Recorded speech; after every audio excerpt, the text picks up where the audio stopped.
Como docentes, sabemos de primera mano que estamos en la primera línea de un cambio sísmico en nuestras aulas. Literalmente la inteligencia artificial ha tirado la puerta abajo y, seamos totalmente sinceros, la primera reacción de muchos ha sido el pánico absoluto. Pero hoy, en este análisis, quiero que hablemos de colega a colega, de una forma realista y buscando soluciones. Vamos a desgranar la información, a entender exactamente qué está fallando en nuestro modelo actual y, lo más importante, a centrarnos en lo práctico. Porque, a ver, el objetivo no es pelearnos con la tecnología, sino repensar la educación para integrar la inteligencia artificial sin que el pensamiento crítico de nuestros estudiantes se quede por el camino. Bueno, vamos al grano. Este va a ser nuestro plan de ataque hoy. 1. La ilusión de las notas. 2. El atajo de la IA. 3. El sedentarismo cognitivo. 4. Métodos para integrarla. Y 5. Cómo encender la llama. Empezamos con el punto 1, la ilusión de las notas y este sistema obsoleto que arrastramos. Para entender dónde estamos hay que mirar un fallo sistémico enorme que lleva ahí demasiado tiempo. Llevamos un siglo atascados en un modelo totalmente arcaico. El mundo ha dado 1000 vueltas, pero el aula funciona casi igual.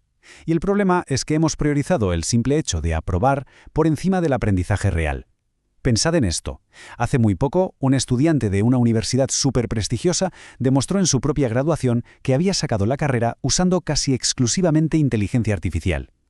Cuando el sistema te permite graduarte sin saber prácticamente nada, tenemos que admitir que hay una grieta gigante en nuestros cimientos. Allá por los años 80, unos investigadores de la Universidad de Rochester propusieron un marco brutal sobre qué nos mueve por dentro. Básicamente lo dividieron en dos.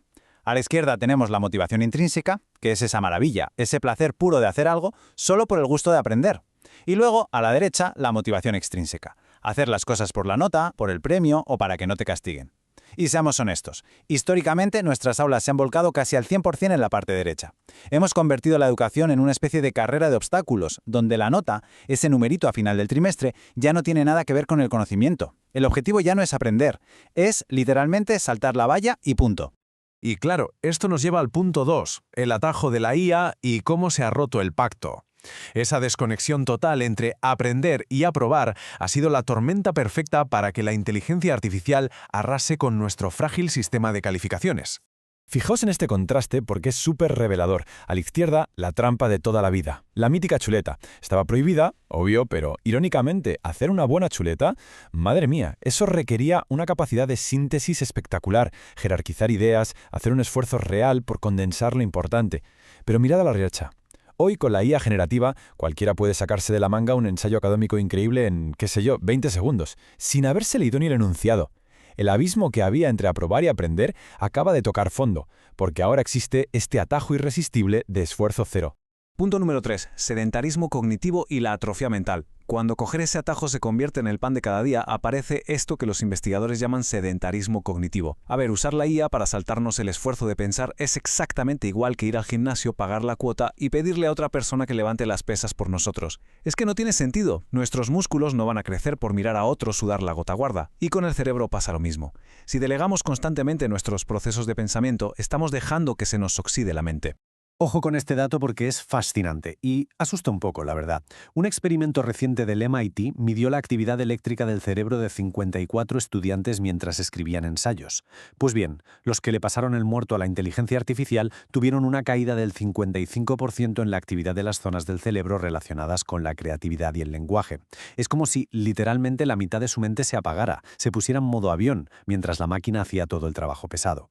Y para poner esto en perspectiva, las consecuencias de ese apagón mental son fulminantes. En ese mismo estudio del MIT, solo 1 de cada 5 estudiantes, o sea, una tasa de retención de apenas el 20%, fue capaz de acordarse de lo que decía su propio texto unos minutitos después de haberlo, entre comillas, escrito. Esto ancla nuestros peores miedos sobre dejar de pensar en datos puros y duros. Ya no es solo el hecho de que hagan trampa, es que el conocimiento ni siquiera llega a pasar por su cerebro. Y todo esto se alimenta de un sistema que penaliza el error de forma brutal. Al depender tanto de las notas, enseñamos que equivocarse es el fin del mundo. Pero, como nos recuerda esta famosísima frase de Thomas Edison, no he fracasado, solo he encontrado 10.000 formas que no funcionan. La innovación necesita del error, requiere probar, caerse y levantarse. Si tuviéramos a Edison hoy en clase, su inmensa curiosidad y sus miles de intentos fallidos acabarían en un suspenso rotundo, ahogando precisamente la creatividad que más necesitamos fomentar en las aulas. Y aquí pasamos al punto 4, métodos de integración y cambiar el flujo de trabajo. Entonces, la clave absoluta es esta. Prohibir la inteligencia artificial en clase sería un error garrafal. Es intentar ponerle puertas al campo. Sabemos de sobra que va a ser fundamental en su futuro. La solución no es levantar muros más altos, sino darle la vuelta a nuestro método de trabajo. Necesitamos que la IA potencie el coco de los alumnos, no que lo sustituya. Fijaos en esta estructura súper práctica para transformar nuestra metodología. Aquí el orden de los factores sí altera el producto, y mucho. Paso 1, enfrentarse al folio en blanco. Hay que pensar, sudar e intentar resolver el problema por uno mismo. Paso 2, un espacio seguro para pifiarla. Cometer errores, dudar, atascarse, eso es aprender. Y paso 3, solo ahí, cuando ya hay un trabajo previo, metemos la IA para revisar, buscar puntos ciegos o explorar otras perspectivas. Al invertir este proceso, garantizamos ese choque cognitivo inicial y convertimos la tecnología en un amplificador, no en una simple muleta. Y esta metáfora me parece brillante para entender la doble cara de la IA. Imaginaos que estamos en la prehistoria y alguien inventa el coche. Si usamos ese cacharro prodigioso solo para cruzar la calle e ir al árbol de enfrente, pues se nos van a atrofiar las piernas y nos olvidaremos de cómo caminar.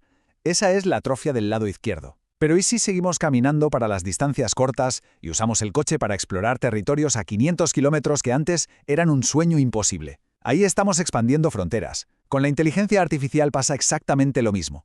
No la usemos para ahorrarnos el pensamiento básico, usémosla para llegar a destinos cognitivos que antes eran inalcanzables.